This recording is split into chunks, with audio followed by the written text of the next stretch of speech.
nesta noite tão especial, nós vemos irmãos sendo reconduzidos ao presbiterato desta igreja, e especial também porque nós temos novos irmãos agora ingressando ao oficialato desta igreja. Então nós tínhamos que reservar a exposição da palavra para falar aos corações deles. E nós o faremos com o texto de 2 Timóteo, capítulo 2, versículos de 20 a 26. Uma palavra que certamente não será apenas para edificação e para o coração dos nossos irmãos presbíteros e diáconos, mas também para toda a igreja, para todos os irmãos. Segunda epístola de Timóteo, capítulo 2, de Paulo a Timóteo, capítulo 2, versículos 20 a 26, diz assim a palavra do nosso Deus: Ora, numa grande casa não há somente utensílios de ouro e de prata, há também de madeira e de barro, alguns para honra, outros porém para a desonra. Assim, pois, se alguém a si mesmo se purificar destes erros, será utensílio para a honra, santificado e útil ao seu possuidor, estando preparado para toda boa obra. Foge, outrossim, das paixões da mocidade, segue a justiça, a fé, o amor e a paz com os que de coração puro invocam o Senhor. E repele as questões insensatas e absurdas, pois sabes que só engendram contendas. Ora, é necessário que o servo do Senhor não viva a contender, e sim deve ser brando para com todos, apto para instruir, paciente, disciplinando com mansidão os que se opõem, na expectativa de que Deus lhes conceda não só o arrependimento para conhecerem plenamente a verdade, mas também um retorno à sensatez, livrando-se eles dos laços do diabo, tendo sido feitos cativos por ele, para cumprirem a sua vontade. Meus irmãos, vamos orar, vamos falar com o nosso Deus. Senhor, nosso Deus e nosso Pai, estamos com a Tua palavra, ó Deus, diante de nós, lida e que simplesmente sendo lida já nos abençoa. Mas, ó Deus, nesse momento nós queremos tirar mais proveito dela. Queremos, ó Pai, que ela fale tanto aos corações dos oficiais que acabamos de ordenar e investir no conselho e na junta diaconal desta igreja, mas também, ó Deus, a toda a Tua igreja, para que possam ser abençoados, edificados em o nome do Senhor Jesus Cristo. Amém.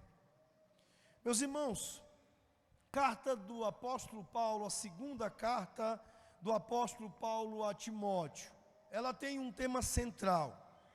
Ela é um alento e uma exortação de Paulo a seu filho na fé, Timóteo, a que ele persevere no ministério que Cristo lhe havia recomendado com poder, com amor, com domínio próprio, mostrando o próprio apóstolo Paulo a sua própria vida como exemplo, já que ele estava bem próximo de sua morte.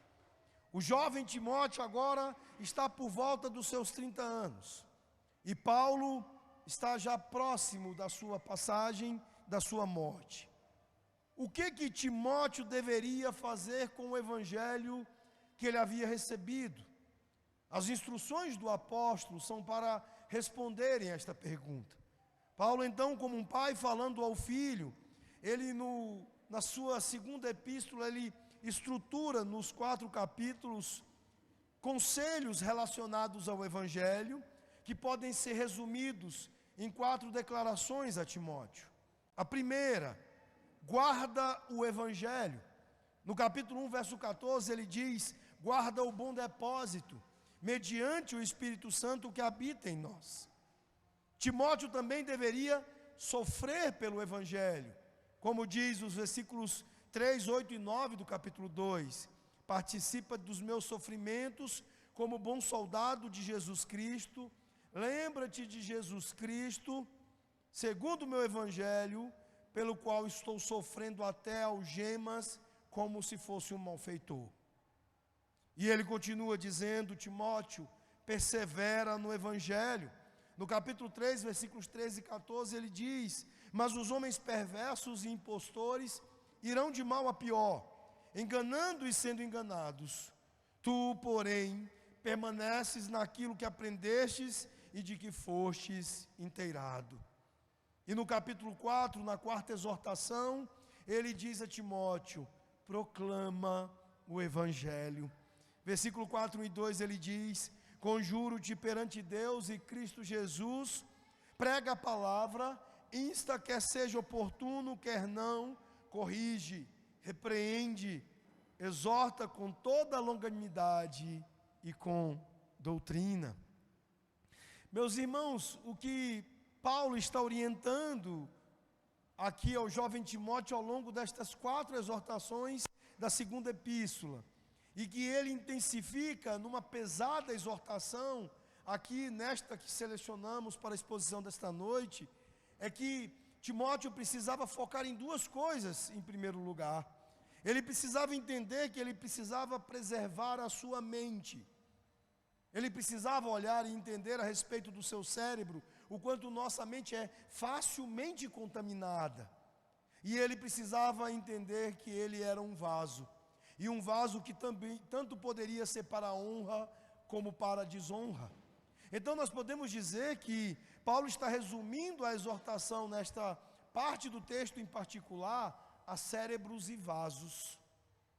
As coisas, meus irmãos, que permitimos em nossa mente, elas fazem toda a diferença na nossa vida. A poluição moral, o pensamento secular, os desejos malignos que você e eu permitimos sejam conectados em nosso cérebro, pode ter um impacto terrível sobre as nossas crenças.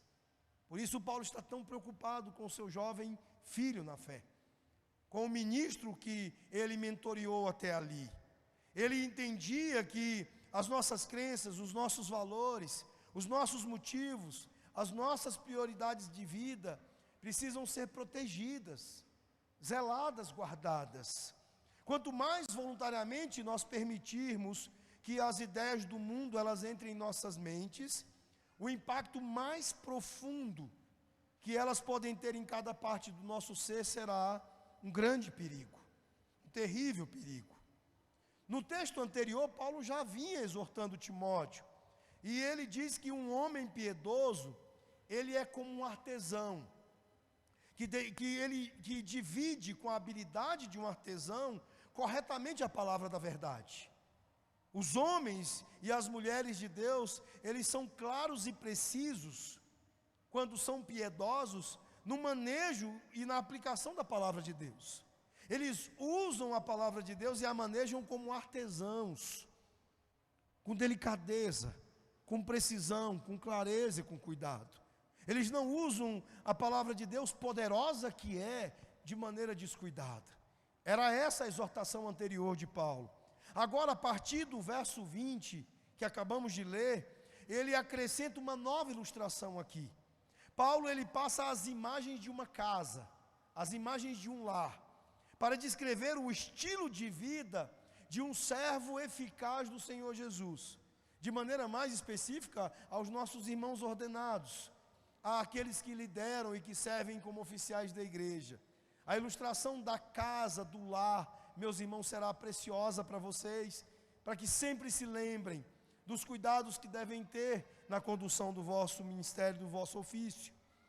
Ele explica que o servo de Deus é como um vaso, e um utensílio de uma casa. E depois, novamente, ele vai falar das ações de servo.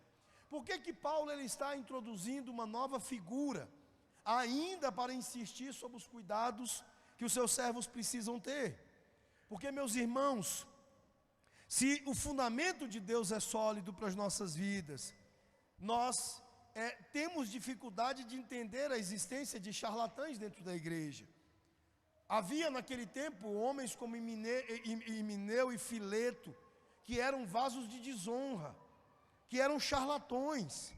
E Paulo então usa a metáfora do vaso, do utensílio do lar, em uma grande casa, um grande palácio, para nos mostrar que dentro de uma casa nós temos alguns utensílios ou vasos que eles são honoráveis, como por exemplo pratos de porcelana, e estes que nós inclusive usamos em ocasiões especiais. As irmãs aqui da nossa igreja sabem bem disso. Elas têm aquela parte da louça da sua casa que não usa a qualquer momento. Eu particularmente com as crianças pequenas, quando eu abro o armário, eu vou direto nos copos de plástico. De preferência aqueles copos de plástico, os que a gente pega de brinde em alguns lugares.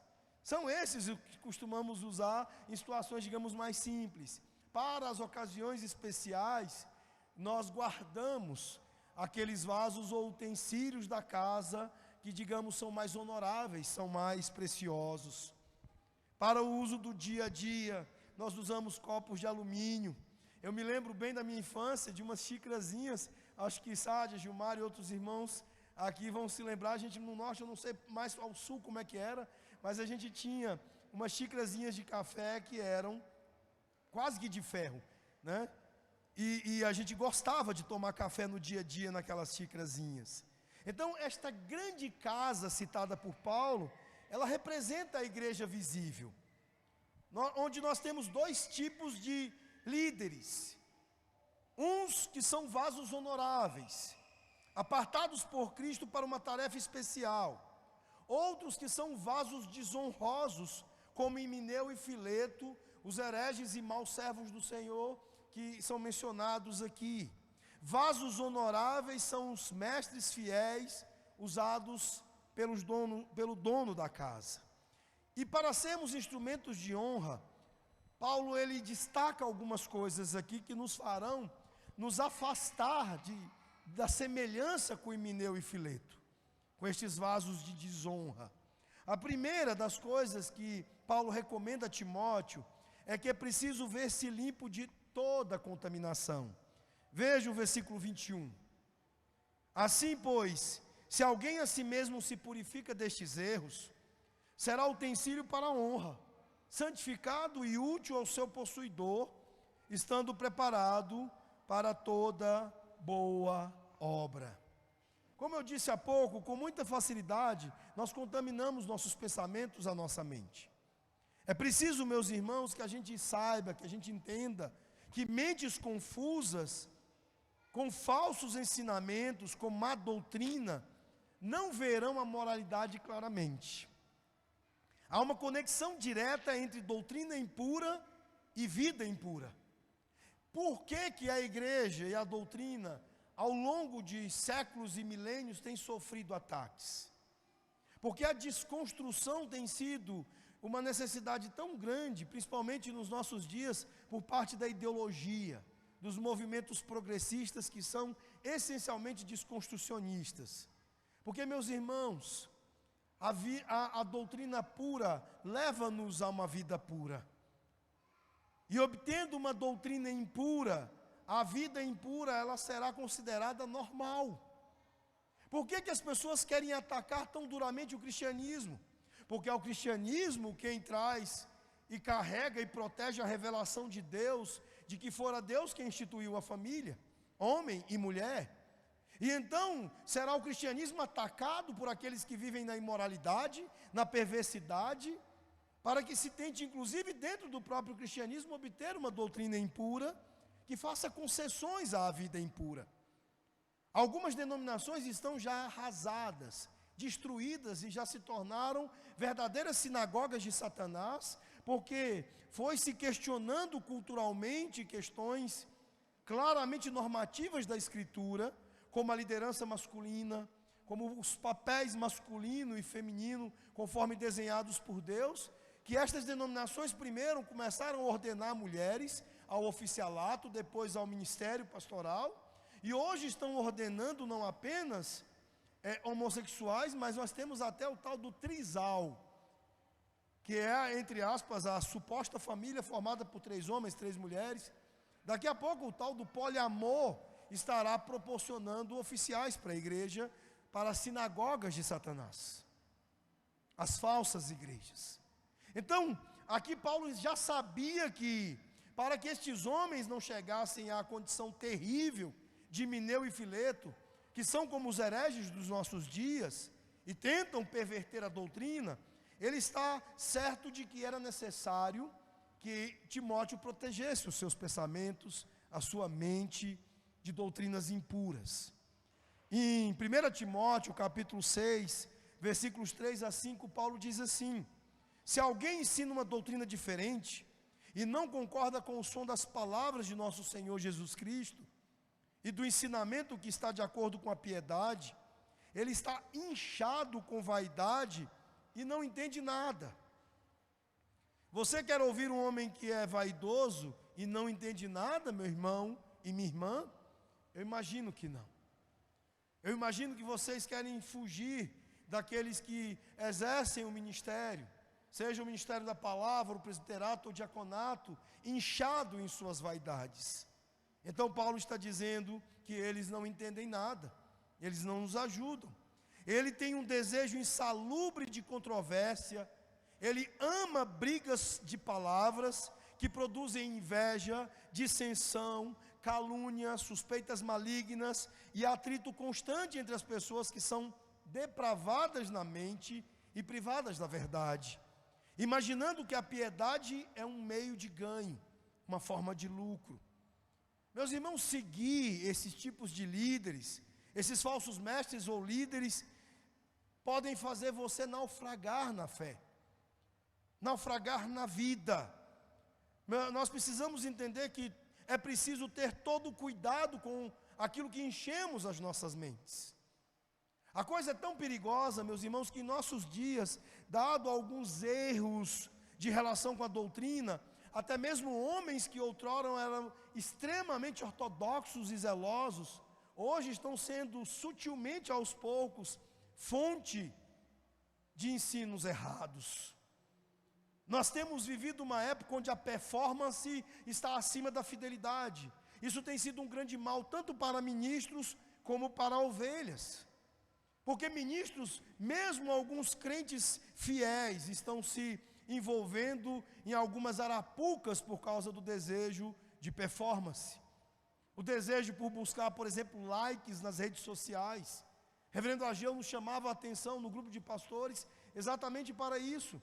O fato de que alguns de nós estão sentindo-se, como que, tentados a esse inchaço de vaidade que Paulo fala, e tem buscado fazer aquilo que tem sido o espírito dos nossos dias, a lacração. Os posts apelativos que buscam likes, e no meio destas coisas, muitas doutrinas falsas estão sendo ensinadas. Então, aos nossos presbíteros e diáconos, e também aos nossos membros da nossa igreja, vamos todos, meus irmãos, ouvir o conselho de Paulo e preservar as nossas mentes daquilo que a contamina, daquilo que pode fazer com que a gente venha a abraçar em algum momento doutrinas impuras, porque doutrinas impuras produzirão vidas impuras. O simples fato de abraçarmos pensamentos errados, doutrinas impuras, já é condenável na presença do Senhor. Mas será ainda mais terrível porque isso irá assolar as nossas vidas, as nossas famílias. Eu sei que há muita tentação por aí.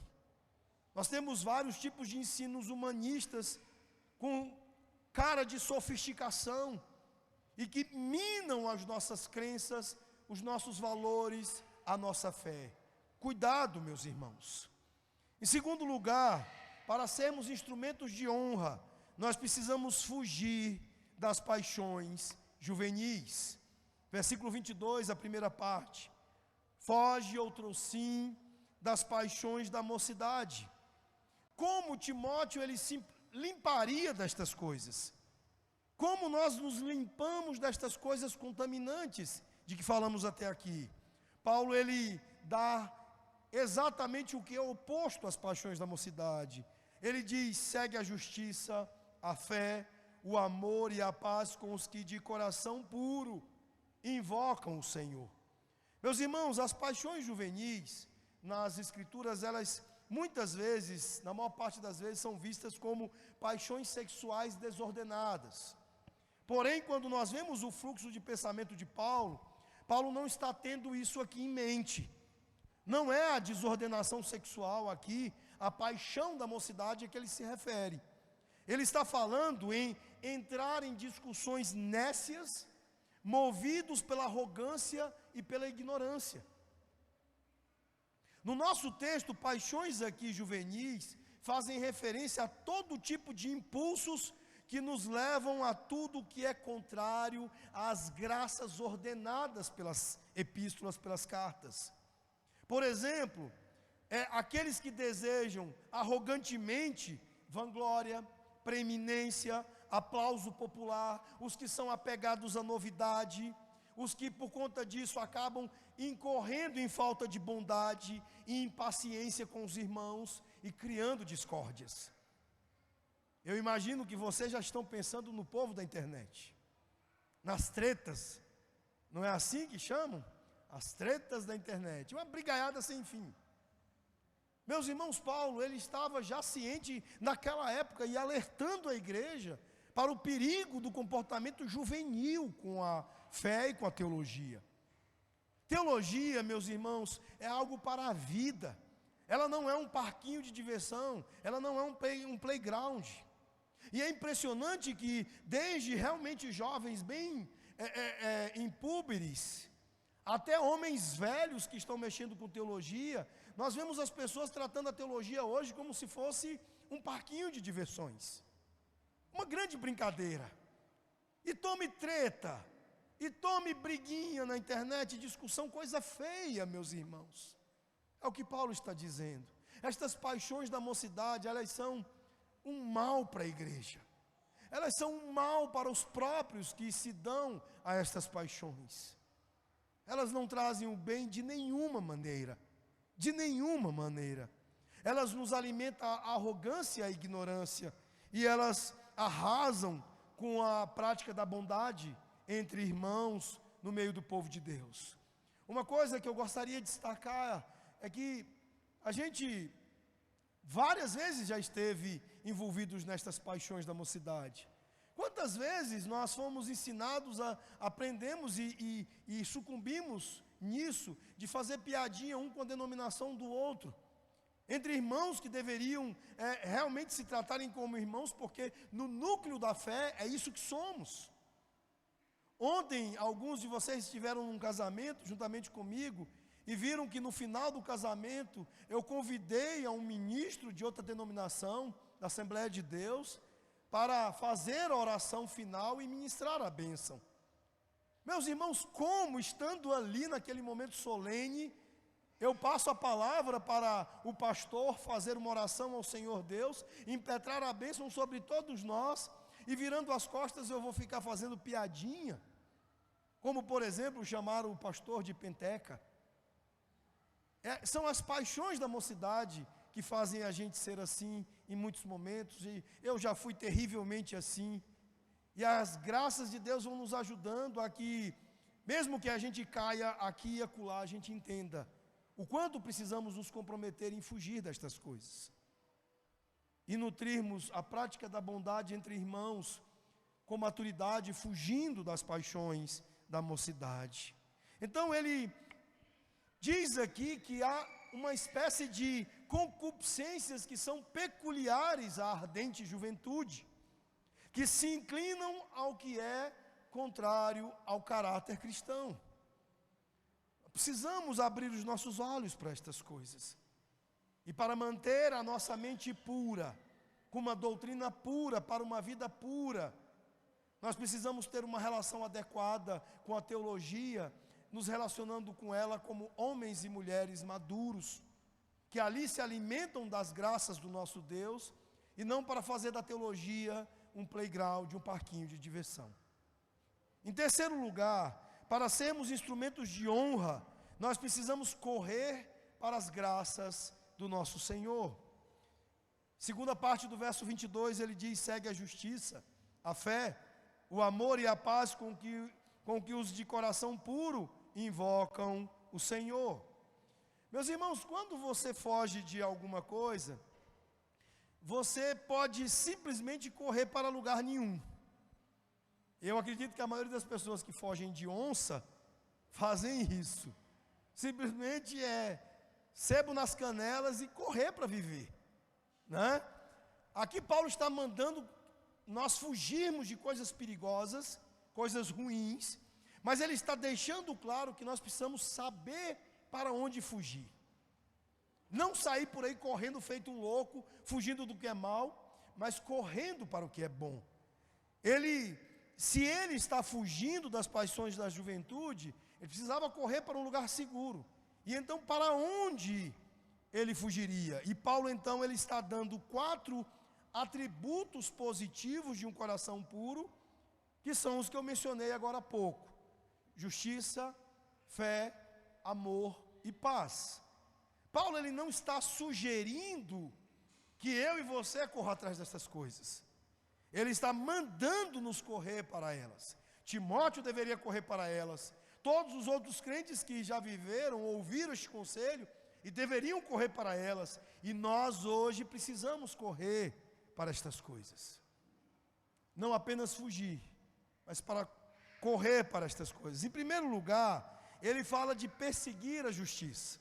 A palavra traduzida por perseguir aqui significa realmente, literalmente, correr. Tentando com todo o seu esforço ganhar uma corrida. Essa é a ideia. Vocês já devem ter assistido as maratonas, e especialmente dentre elas a corrida de São Silvestre. Tem aquele pessoal que corre igual um doido no começo e lidera a prova, e a maioria nem termina, né? Boa parte deles nem mesmo terminam a prova. E aí tem aquele pessoal, os quenianos, que correm mais devagarzinho, outros africanos, e que sempre chegam no final. É interessante você perceber, meus irmãos, que eles não deixam de correr, mas eles correm de maneira disciplinada, de maneira certa. Eu, particularmente, pessoalmente, entendo que correr para ganhar é correr com este cuidado, é correr com a prudência e a disciplina de um corredor de maratona, porque não será um caminho curto, o caminho até justiça. Não será um caminho, um tiro de 100 metros, mas eu creio pessoalmente que nós estamos falando aqui de algo que envolve uma corrida longa, porque será uma corrida por toda a sua vida, até você ser recolhido pelo Senhor e aguardar a volta de Jesus. Então, um crente que não foge do pecado e para a justiça, ele acabará sendo ultrapassado pelo pecado. É importante que você mantenha a marcha disciplinada e não permita que o pecado te alcance. Vejam, por exemplo, o Salmo 119, verso 9. O salmista Davi, ele pergunta: como um jovem pode manter puro o seu caminho? E ele diz: guardando de acordo com a tua palavra. Então, meus irmãos, a vida justa, ela só encontra na palavra de Deus o seu guia. Não há outro lugar pelo qual nós possamos buscar o alimento para uma vida justa. Viver uma vida santa e justa não se trata de uma lista de rituais, algum tipo de experiência mística. As vidas justas, elas são vividas simplesmente porque você persegue a verdade da Escritura e faz isso fielmente com a disciplina de um maratonista que pretende chegar ao final da prova. É desta maneira que Paulo está dizendo para você perseguir a justiça. Ele também fala de perseguir a fé. Perseguir a fé não significa ter muita crença. Aumentar a sua crença e estocá-la o máximo que você puder. A palavra grega pistis é melhor prestada ou traduzida como fidelidade. Paulo ele está dizendo aos líderes cristãos fiéis que eles, em primeiro lugar, eles são fiéis a Deus. Em segundo lugar, eles são fiéis à sua palavra. E, em terceiro lugar, fiéis à sua obra. E, em quarto, fiéis ao seu povo. Ele coloca as necessidades de Deus e do povo acima das suas.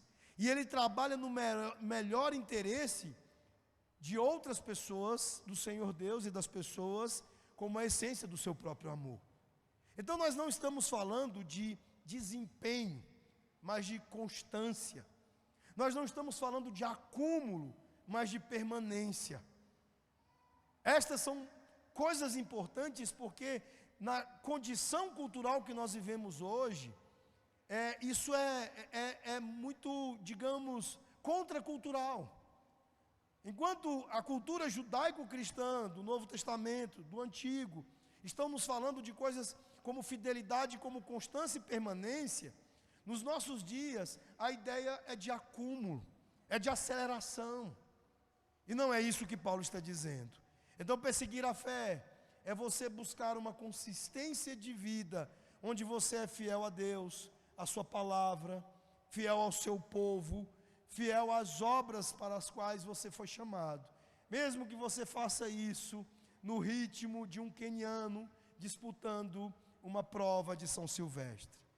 Naquela marchazinha constante, mas firme, com que eles correm estas corridas. Ele diz também que você tem que perseguir o amor. O tipo de amor ao qual Paulo está se referindo é o amor ágape, o amor que Deus ama. Um amor da mente e da vontade. Não é o amor da emoção, dos sentimentos. E uma determinação consciente, é uma determinação consciente de produzir o bem-estar aos outros. E assim também nós faremos o bom caminho. Correremos para o lugar adequado, para o bom lugar. E ele finalmente fala de perseguir a paz. Enquanto Timóteo foge das paixões juvenis, corre para a justiça, para a fidelidade, para o amor, o resultado desta natureza de vida, desta corrida, será paz. O que é paz, meus irmãos? Paz é a vida segundo a ordem de Deus.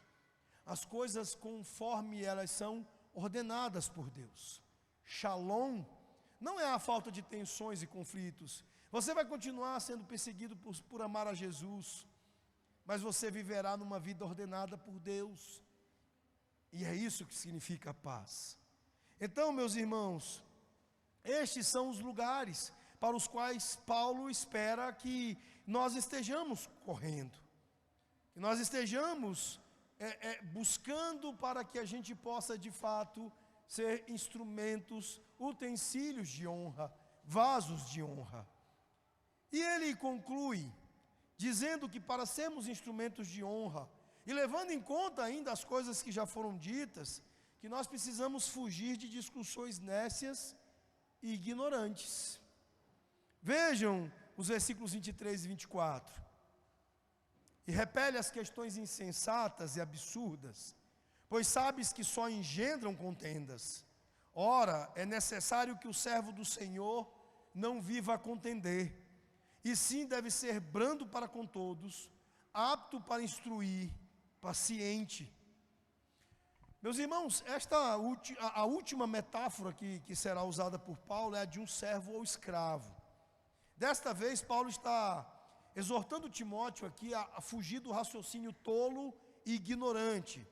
Isso não significa que o pastor, o presbítero, o diácono, ou mesmo o membro da igreja, não se envolva em apologética, na defesa da fé, em controvérsias pelo Evangelho e fundadas no Evangelho.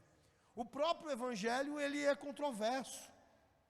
O próprio apóstolo Paulo, ele diz que para uns a palavra de Deus é loucura, para outros também é loucura. Nos nossos dias, o que não faltam são aqueles que chamam o Evangelho de machista, que a escritura e a instituição de Deus da família é o patriarcado, coisas desse tipo. Não nos faltarão aqueles que atacam a palavra de Deus. O que Paulo diz a Timóteo aqui é que às vezes ele teria que ensinar e corrigir os que se opõem ao Evangelho, e ele tinha uma maneira de fazer isso. Há uma maneira bíblica de contender o Evangelho. Há uma maneira bíblica de você lidar com a controvérsia a partir do Evangelho. Ele diz que você precisa ser apto para ensinar, ou seja, você precisa se preparar. Não é como os jovens fazem, leem uma página de Wayne Grudem ou qualquer outro teólogo e apressadamente vão para as redes sociais discutir teologia. Não é isso que significa ser apto para ensinar, porque ele acrescenta caráter à maneira como esta aptidão ela se constrói e se desenvolve. Ela diz, olha, apto para ensinar, paciente, corrigir com mansidão a seus adversários.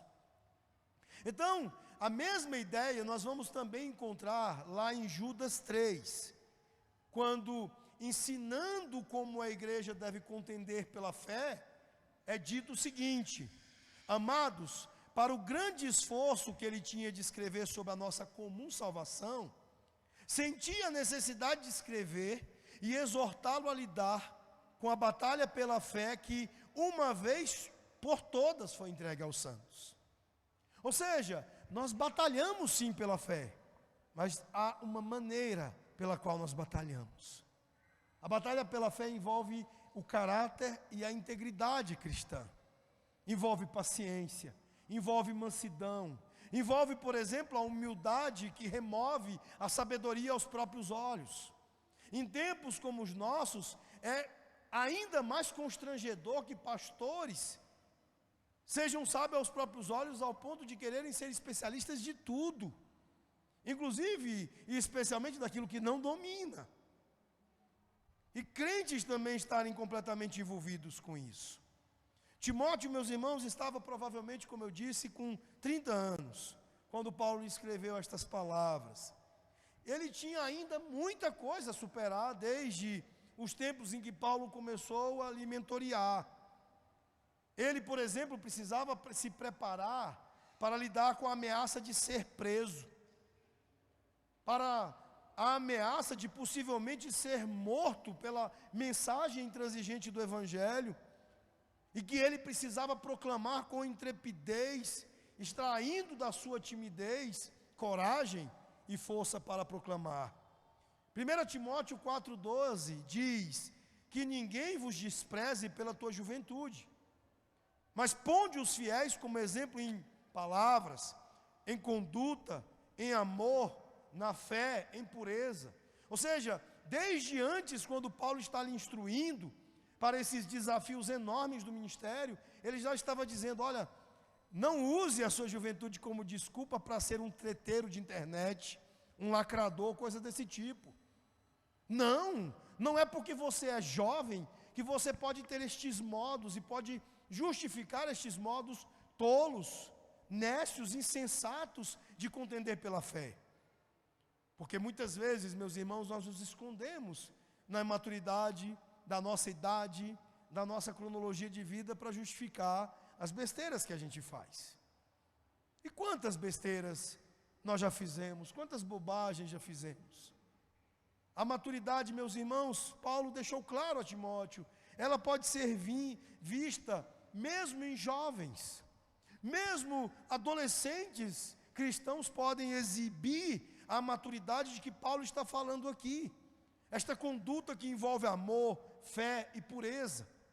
Então é inaceitável que a gente veja o que nós temos visto em nossos dias. Meus irmãos, tem sido constrangedor em grupo de pastores ver muitas vezes que dos mais velhos vem o pior dos comportamentos. Vem a falta de humildade, vem a sabedoria aos próprios olhos, a falta de prudência, a falta de se conter em alguns momentos. Esses dias nós lidamos com uma situação dessas. Eu faço parte de um grupo de administração, de moderação, de um grupo de pastores presbiterianos, e as últimas 2 intervenções que precisamos fazer foram para pastores mais velhos. E nós quase choramos e nos entristecemos na reunião do conselho administrativo do grupo, ao lidar com esta situação. Ao entender que não eram dos mais jovens pastores do grupo que estavam vindo os comportamentos mais infantis, imaturos dentro do grupo. Perder a batalha, meus irmãos, para as paixões juvenis, não nos ajudará a resolver os problemas que temos para o cristianismo, não resolve os problemas de liderança na igreja, não ajudam a resolver os legítimos problemas da falsa doutrina. Não é lacrando, não é tretando que nós vamos conseguir avançar com o Evangelho e vencer a ideologia. Os irmãos devem ter percebido nos últimos anos que eu fui gradativamente deixando a militância das redes sociais? Por entender estas verdades aqui. Por entender que em outros frontes e de outras maneiras nós conseguimos vantagens e conquistas maiores, mais significativas. Naqueles outros ambientes, nós encontramos apenas surdos gritando um para o outro. Ninguém quer ouvir, e todos querem gritar. Esta é a grande e terrível realidade destes meios, destes ambientes. Timóteo precisava escolher as suas batalhas, e ele precisava escolher as suas batalhas com cuidado, e então corrigir os seus oponentes com mansidão, para que Deus talvez lhes conceda o arrependimento, levando-os ao conhecimento da verdade. Uma grande bênção para a minha vida foi ler Bruce Ashford, um grande teólogo público americano, um pastor batista que é reitor de um dos seminários batistas dos Estados Unidos, em que ele escreveu um artigo chamado Como Corromper os Nossos Jovens.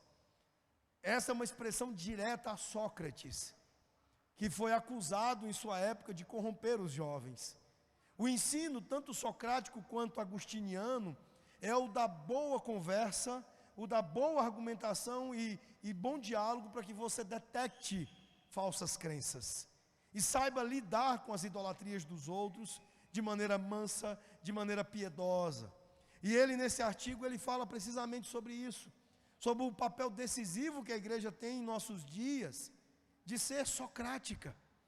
Tem um livro, aliás, são vários livros interessantes, do Peter Kraft, e dentre eles, Sócrates encontra Marx, Karl Marx.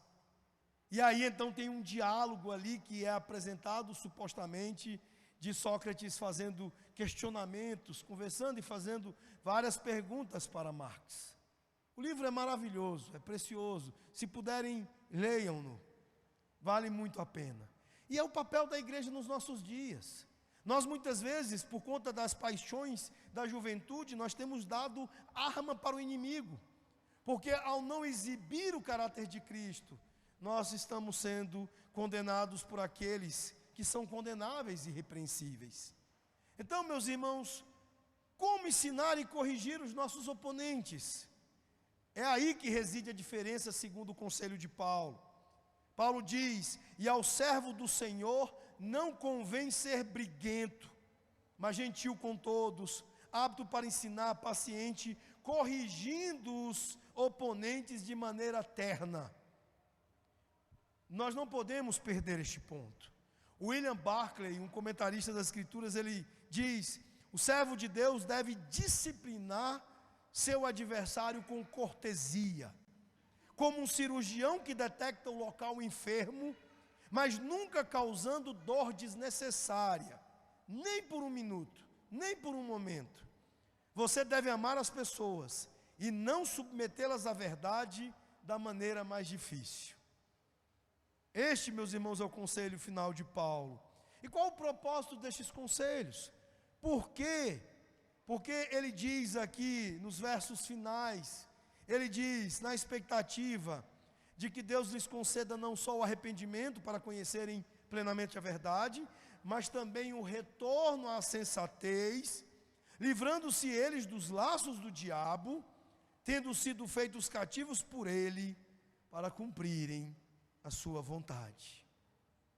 Meus irmãos, um coração puro, com foco em Deus, sabe que por trás do erro e do pecado está o diabo, o pai da mentira, o senhor daqueles que estão nas trevas nesse mundo, que os escraviza através da mentira.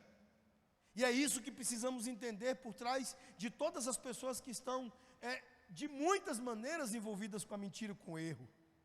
Desde aqueles que estão em pecados e com quem nós lidamos, próximos de nós, àqueles que estão envolvidos em ideologias, em pensamentos humanistas, há todo tipo de mentira. Por trás da escravidão destas pessoas, a estas mentiras está o diabo. E o servo de Deus, ele age em relação a essas pessoas através de uma correção com graça e verdade, não procurando apenas ver aqueles que se opõem humilhados, mas procurar vê-los arrependidos. Uma certa ocasião, o pastor Washington virou para mim e, num gesto magnífico, magnânimo de pastoreio, ele disse: filho, a advocacia te ensinou que o argumento tem que vencer o argumento. A Bíblia te ensina que o coração tem que conquistar o coração. Este é o conselho de Paulo a Timóteo. Ele quer que Timóteo deseje ver as pessoas, os seus oponentes, abandonando o pecado e servindo ao Deus vivo. E para concluir, meus irmãos, diante de tantos conselhos difíceis, eu diria até pesados da palavra de Deus, eu diria: quem é suficiente para estas coisas? Esse é um capítulo difícil, esse é um capítulo pesado, e certamente a palavra de Deus mesmo indaga: quem é suficiente para estas coisas? Como 2 Coríntios 2,16. É preciso lembrar que nós não somos suficientes para essas coisas. Há um que é suficiente e que nos dá da sua suficiência: Jesus. A nossa suficiência é de Deus e a nossa suficiência vem de Cristo Jesus. Quando nós falharmos nestas tarefas, nós devemos olhar firmemente para Jesus, não apenas em arrependimento e abandono, fugindo destas coisas, mas pedindo pela sua provisão. Jesus, o servo fiel, que cumpriu todas estas coisas, e nós olharemos para as Escrituras e veremos nele um modelo perfeito de como se lida com o oponente. Nele, está nele, e é através dele que nós encontramos um recipiente de honra, um recipiente, um vaso justo em caráter e em conduta. As abordagens de Jesus, elas honram ao Deus da salvação, e nós não podemos fazê-lo com a nossa própria força, mas na força que só Deus fornece àqueles que são dispostos a serem usados pelo Senhor. Nós possamos viver estas exortações fielmente, possamos ser vasos de honra, utensílios de honra do nosso Senhor Jesus Cristo, aquele que é o grande, o suficiente vaso de honra do nosso Deus. Vamos orar. Senhor nosso Deus e nosso Pai, ó Deus, nós estamos, Senhor, com a Tua palavra ainda penetrando os nossos corações. Ó Deus, que a palavra que foi entregue, que ela possa ser usada e manejada pelo Espírito Santo, até os locais mais profundos do nosso coração, do coração dos Teus filhos e das Tuas filhas, para a bênção deles, ó Deus, especialmente para a bênção dos presbíteros que o Senhor, ó Deus, colocou no conselho desta igreja, para a bênção dos diáconos que o Senhor colocou no coração desta igreja, para a bênção dos membros desta igreja, para que saibamos, ó Deus, agir, ó Deus, como devemos pelo Evangelho do Senhor Jesus Cristo, como seus embaixadores. É o que nós te pedimos no nome dele, do Senhor Jesus Cristo. Amém.